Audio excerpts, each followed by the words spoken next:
Um, well, welcome everyone for our second very exciting VectisDAO community call. So mainly we're going to do a demo today on the browser extension that we've been building, and then afterwards we'll open the floor for any comments and questions, etc. I know some people have checked out our code, so that will be really helpful. And yeah, Javier, I think. Yeah. Hello Yeah, everyone. I'm happy to introduce you Betty browser extension. I'm going to share my screen and I'm going to show some of the functionality of the extension.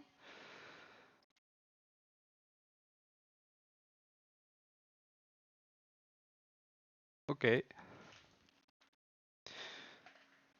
Is the screen visible? yeah, I've Okay. got it. Okay, perfect. So when you install the Vectis extension, you find the icon right in the corner of the browser. And when you click that icon at the first time, it's gonna pop up a new tab asking you if you want to create a new account or import a existing one. So in this example, we are going to create a new one, and we are going to follow all the process about creating a smart contract wallet and that. Um, yeah. So after that, we are going to import a system one. So let's begin creating a new account. So it asks you if you want to use a 12 words or 24 words mnemonic seed. In this case, I'm going to use 12 words, and I'm going to write down an account name for this account. And clicking in register, it's going to create your account. After that, the account is created and you can access in that way. So at the beginning, you can see how much tokens you have and the address of the account. And we are going we are going to connect with Bettis testnet to in order to create a new smart contract wallet. So let's refresh the website and we are going to connect. So we are connected with that wallet and we are going to create a new smart contract wallet. For that, I need some UNOs that I'm going to request it in the faucet, Discord faucet of Juno. So let me.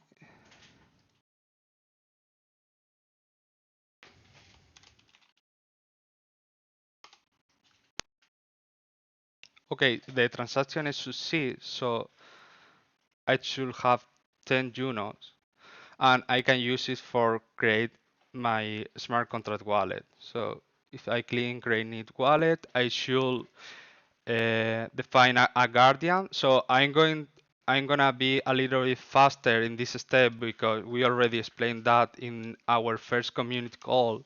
But if I recommend you to watch the video or ask some question in the Discord if you have question about how to create the smart contract wallet.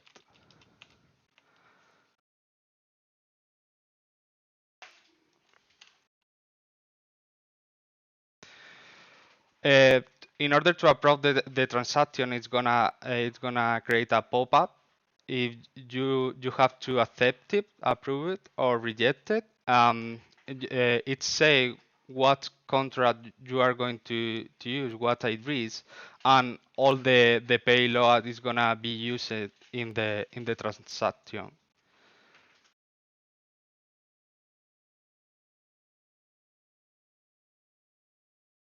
It takes a while to create the smart contract wallet, and it's already created. So we can see the smart contract wallet in Bettis dApp, but also if we go to the extension, in this icon goes to the account section, and in the account section you can fetch all your smart contract wallet. If I click in the refresh icon, it's gonna ask for my smart contract wallet, and here we are. We have the smart contract wallet. So you can see that label that say smart contract wallet, so you can see the difference between a local wallet and a smart contract wallet. So we can click in the smart contract wallet, and we can see this is the balance we put in the smart contract wallet.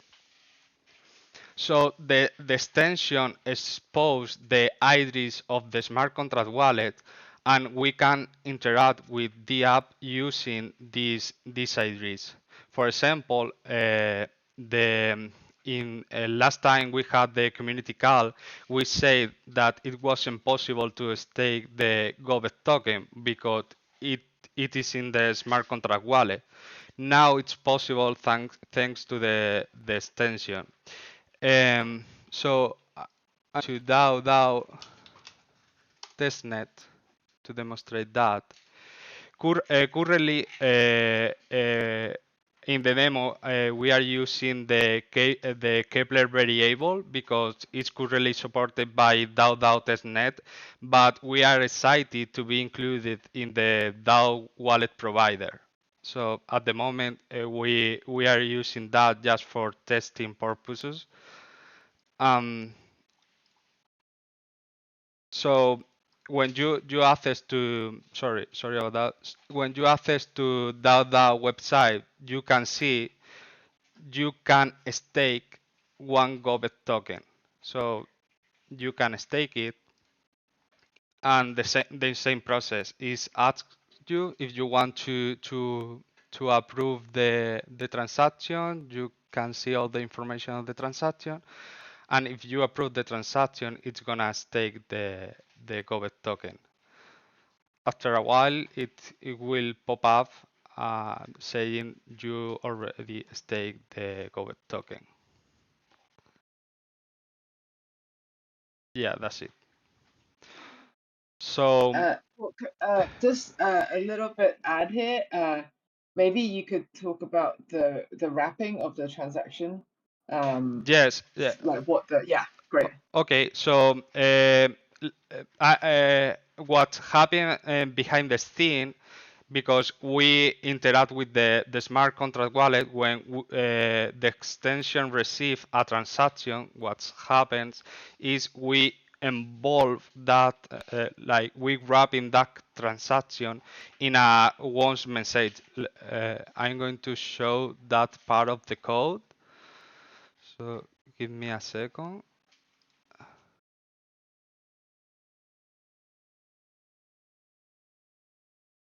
Here we are. So when we sign with the smart contract wallet, we use the private key of the local wallet to create a signature, and we involve the message inside a wrapper, which is the once message, in order to interact with Betty's smart contract wallet. Thanks.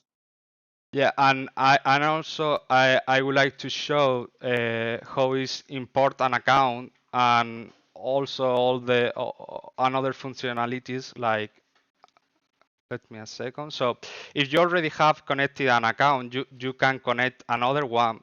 You can create a new one, or import a existing one. So existing one. So in this case, we are going to import an account. It's already configured with some smart contract wallets.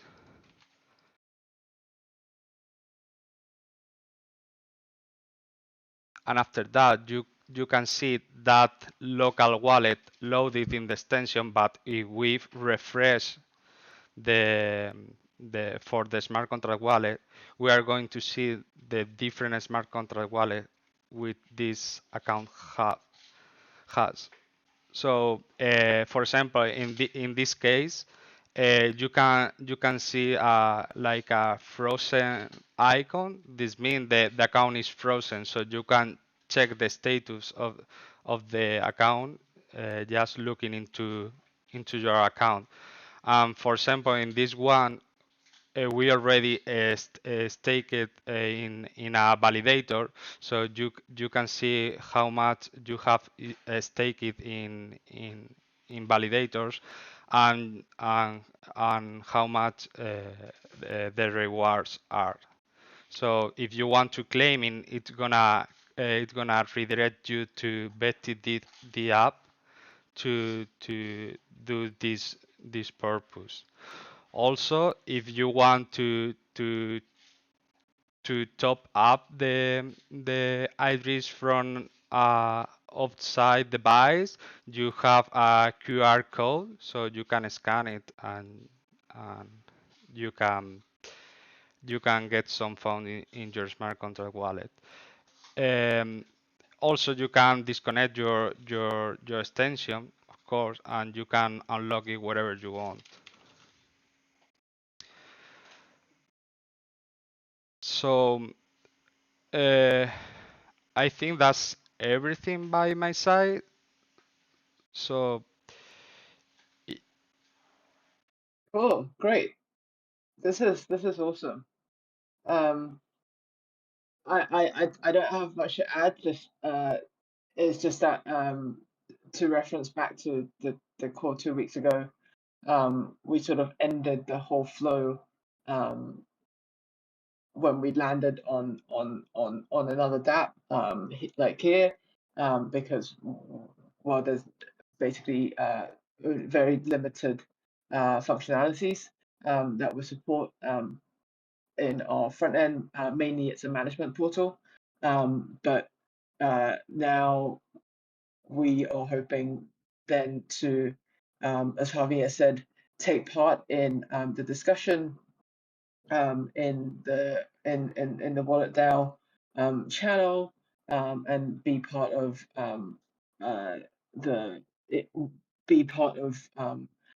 the sort of Cosmos wallet provider as well.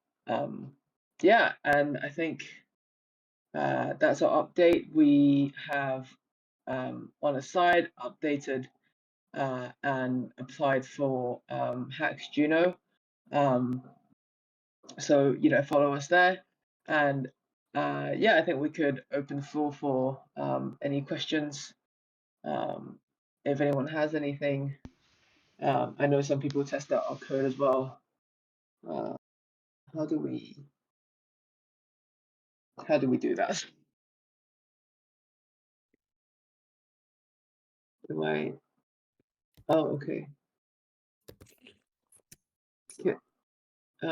Do we just unmute everyone? Like, how do we?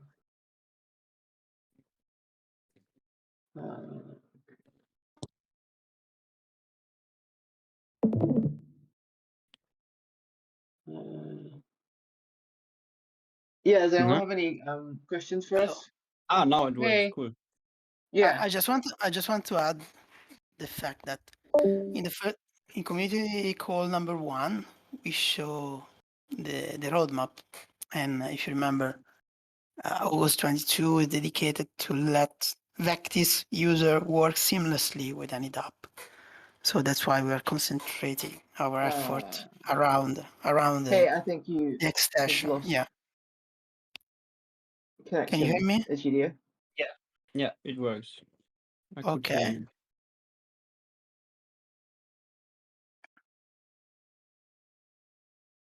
Oh, sorry, I don't know if you heard what said, but I just wanted to add that we effectively reached the goal that we planned for August, so to let Vectis user work seamlessly with any dApp. So prove that this is possible, and yeah, actually, as Javier has showed, that this is possible. Interesting. So the extension like is able to sign like in the name of that CW1 Yeah. as a normal wallet but in the name of this on-chain wallet.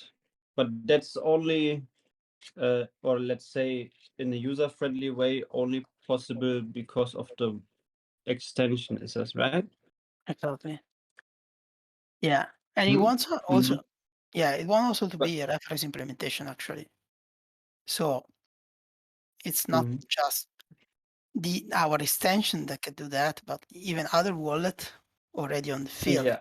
could add this support for Vectis smart Yeah. contract wallet, or in the future for other smart contract wallet framework. It's just, yeah, Is there like any payload, or like how does the CW1 contract, or like how does like this payload work, or like how does the signature getting generated and then passed, like It's a regular signature. It doesn't Mhm. have any difference from a normal signature. Just Mhm. what we do is create that once message instead of a send message, and we include the message we want to execute in that message. And like on the CW, like the CW1, the proxy, we verify that the person who's calling that, who's passing Oh, in that message is like the controller. okay. Have you guys thought about like interchain accounts, Yeah, ICA, and then ICA controller, and then we have Juno as ICA host? yeah. Is that something that is already like being tested, or like future roadmap, No, yeah, or does it even make we're sense? working on that. Yeah, it does. We're working on that now. There's a couple of things Cool. because we also need to have the contract creating all these wallets on the different chain. Mm. So then, you know, then we need to execute through those. But obviously, like contract to contract, ICA or like other, we could establish channels and to talk to that. Yeah, it would be nice, Yeah, because, for example, I have some use case, or like something that, like, for example, even if it would be like some permission COSM chain, we could literally make a proposal and get this contract up, right? And allow like this functionality also, like, for example, on Stargaze or something, yeah. And then the second question would be like, it's literally also multi-signature, right? So we can have multiple. Is that the case yeah. with The CW1 vector the the solutions? current the multi-sig is currently just a configuration for guardianship, because we're like, Guardianship. yeah, but we that's a feature that if a lot of like if people want it in a community, we could add that in terms of Absolutely. I the, mean, yeah, if we have an on-chain wallet, and then that also would be like kind of, let's say, using the interface slash the extension, being capable of doing the same things that I'm used to use on Gnosis Safe, yeah, on Ethereum chains, for example. If you are familiar with that Gnosis Safe, yeah, yeah, for um, sure. There's like that would be transactions that, so amazing. yeah, Why? Because, for example, if I have a team, and then I have one team that is minting something on Stargaze, yeah, and it's something where you really have to trust the people, right? And sometimes there's people running away with the funds, or like it's like a fight. Who has the control of this memoric phrase, and who's gonna deploy it, and who could run away with the funds, or with the royalty yeah, fees, or just pull out some funds? It's a actual problem.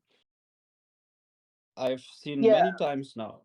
I mean, like, yeah, This two, is also one, two, three times. on another side. the actual multi-sig is a little bit down the roadmap because we really want to focus on providing identity proofing onto the contract, and that's really for like one person, one key. So we at this time having the multi-sig is probably not as high priority. But what you mentioned that is valuable is like just like in other states, there's other features that I think if the community is looking for example, you know, certain transactions, or like you can interact with certain contracts, and basically whitelisting, things like that.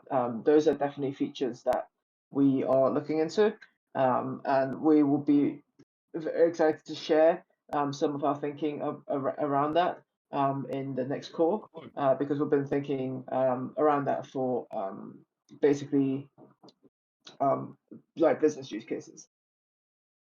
Right. Okay. Yeah, sounds good.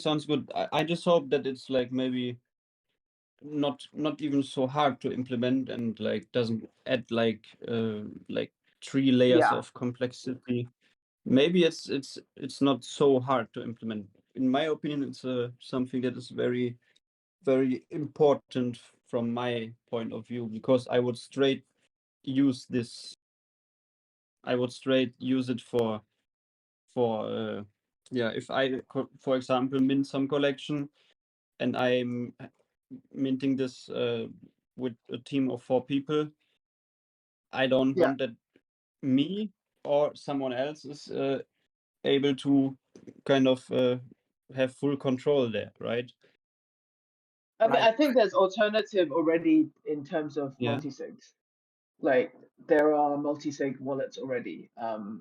In either you can create it on the dAO, or like there's I think on Juno Tools. Yeah. So, but I think multi-sig plus certain features, that's somewhere down the road for us. Not quite Or immediate. does it literally maybe work if you like create the guardians with multi-signature addresses inside? I don't know yet. Maybe that works. Yeah, that we have. So Guardians are multi-sig currently. Yeah, that's Yeah, amazing. Yeah.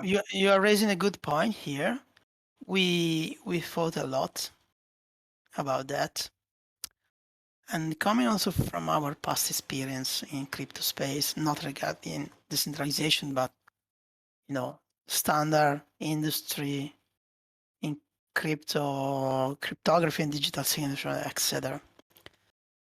What could be a nuance here is to get rid of the seed phrase and get rid of the possibility to duplicate the wallet without you to know that. Okay, so And then don't trust, validate. yeah, Like this. Yeah. exactly, because this restrict the surface of attack of your local address by design, particularly if we can add hardware or we can move that on mobile, which is in our plan. We can do. Yeah, exactly. In that case, you can use virtual HSM on a mobile phone. That's quite a lot of increased security on the end user terminal, which is typically the weak node in the chain. And then, well, you don't have to worry to write anything everywhere, and that's a risk in the end. But you just have to rely to the fact that you are guardian, so you are safe in rotating the keys, and this probably satisfy the needs of security for multi-signature in another way. But you're right, there is a problem of signature workflow in transactions. So, and this could be quite complicated. So we are looking in details on that topic. Not just Because not just multi-signature by default, but also complicated notification business and then logic. Yeah, how do you complicated. display party 1 did Yeah, wants to do something, party 2 you have to sign and this, and then you see the exactly. weight. Exactly. but And this, we could sorry. be inspired there, like from this Gnosis safe. They really made it very, very well and very easy to understand. If it makes sense, I still have to dive in more here. Yeah, but I'm really, really happy to see what's happening here. Congratulations and thank you. Oh, thank you so much. And by the way, as long as we approach the milestone where we'll be able to deploy on mainnet in Juno, starting from Juno, then as Betsy was saying, tackling also the deployment of parts of the DAO contracts in other chain in order to support a multi-chain framework. We are also thinking about incentives for two reasons. Broaden the core team of developer and receiving contribution from occasional developer as well, and set out the right set of incentive for that. Of course, this will be impacted a lot by the success that we may have in Juno and other source of funding, of course. But this is our goal. So we are working to set up the right incentive to, have a core team that grow on time. If I can ask another question, would be like, is there something in mind to have a functionality for like, let's say, splitting funds that are incoming or something like this? Because I saw many projects / people / validators, or like me, for example, I wanted to have something on Stargaze, yeah, and they are royalty fees, right? And these royalty fees, you kind of assign an address that receives this royalty fees, right? On secondary sales. So, and what I wanted to test out, or what I tried to figure out and get working, was like, let's say on Thales, yeah, because they are now on Juno, so we don't need to think about like ICA interchain accounts, but like if there are funds incoming, for example, into this wallet, or like into into the wallet with some memo, or I don't know what, like I wanted to have the royalties coming into this address, like coming into this CW1 on-chain wallet, and these funds would be split 50% to a DAO treasury and 50% to the artist or something, yeah, or to the team, for example, like this split of funds straight from the contract, right? So you'd have also less, like one layer less of trusting humans, but yeah. Yeah, the feature you are describing is very, very clear and very useful, and could be effectively implemented using the same approach we're thinking for workflow approval of transactions. So we're still working on that, but we're thinking about putting in another contract all the business logic and get an interface to that contract. In the same way, on the event of receiving a specific type of token, the splitting logic could be retrieved looking at another configured contract that could change over time without changing the code base of the smart contract wallet itself. Exactly. You have the CW1 base, let's say it like this, and then what speaks against like the ability to have modular plugins that you can like add to your wallet, or add to the CW1. As in addition, yeah, I also hear that DAO is planning / doing something like this in a modular way. where people can kind of create middlewares. I think they dropped this term, like middleware DAO functionalities that people can like plug and play and put into their DAO. And then I was thinking, hey, it could be also something for Vectis, yeah. That Yeah, right. like some middleware extensions, if that would be something really, really cool. And then it would be some, for example, okay, you have the main CW1, nothing is changing, but there's like something assigned in the config which says, all right, we have this extension, the contract splitter, and that is then another code ID has been instantiated, has been set up with this config 30% there, 70% there. And then you would also have like this secondary address, yeah, due to this new contract, which is again bound to the CW1, kind Right. of. I could imagine that would be so amazing. Yeah. Would you like to spend some time to open an issue on the GitHub and maybe have a discussion there and Yeah, get to some spec?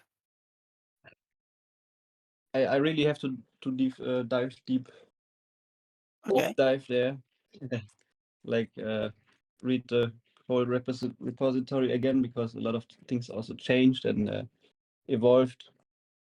Lovely. I always see the emails, and then I was wondering, is there something based like granting permissions? Is that based on the x/outs module, or is it completely independent from that? It No, doesn't. we're not interacting with the auth module. That's kind that of is neat, because yeah, you hear stories and people kind of stay away from this module for good reasons, maybe. Okay. Nice. Any other comments, questions, feedback, whatever from anyone? When No, I'm launch, good.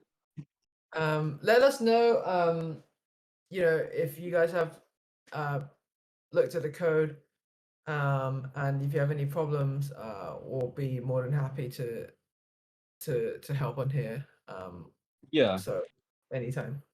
I see big time in this project, and I think I would like to contribute more, to spend more time on this one.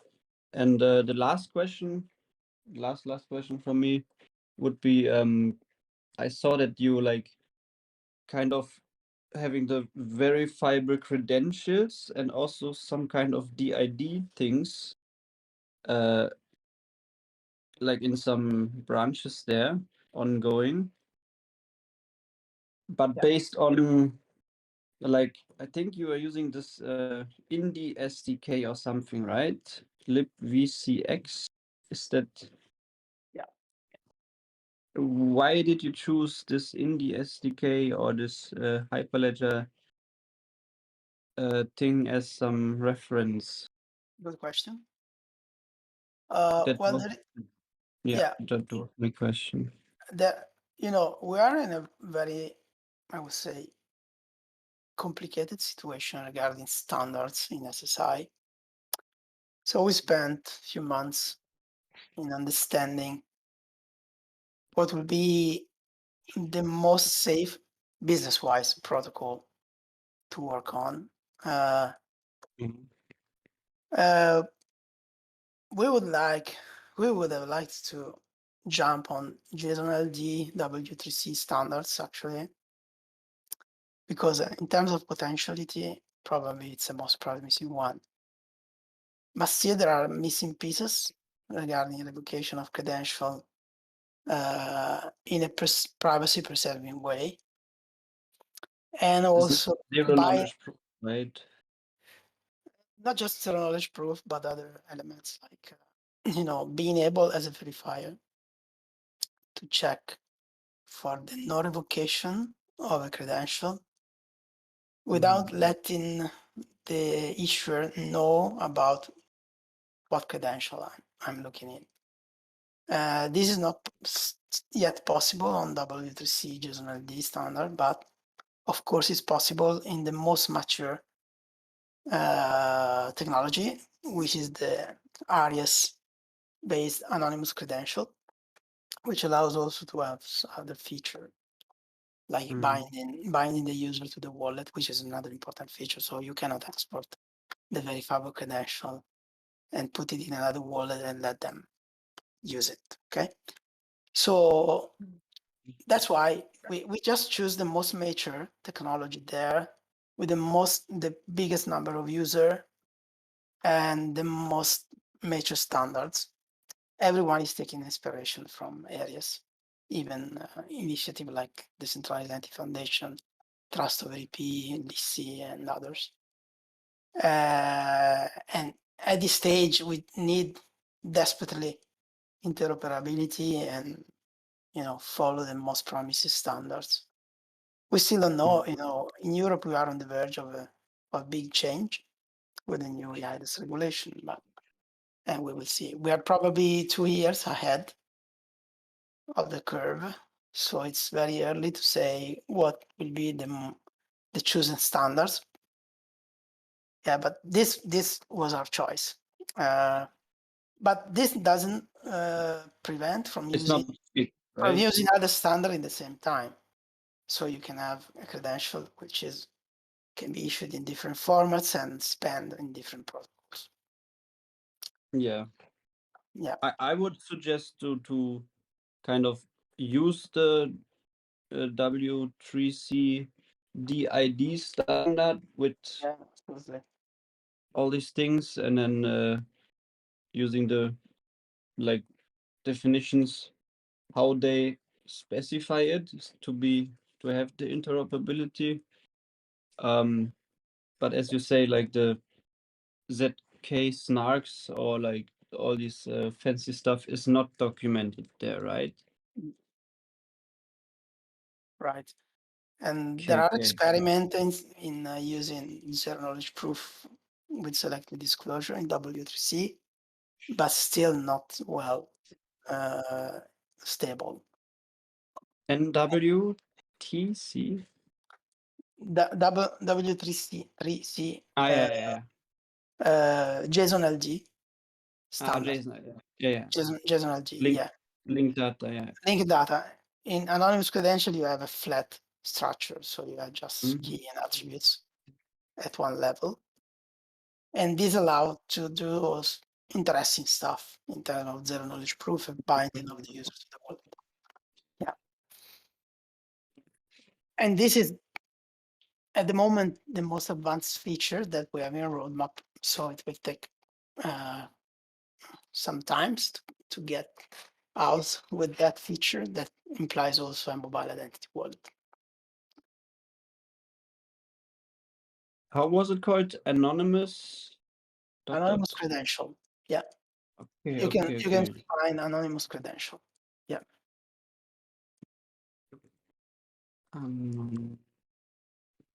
Yes. Okay. I think there's a link in the code on GitHub on like why we're calling everything that, but I could also just link it in the chat later as well. Yeah. Cool. Cool. Yeah, the next call would be hopefully the 18th of August, and we will define the topic while we approach the date, and see you there. Great. Thank you very much, guys. Cheers. Great job. Thank you, Thank everyone. you. Bye bye. Keep grinding. +1.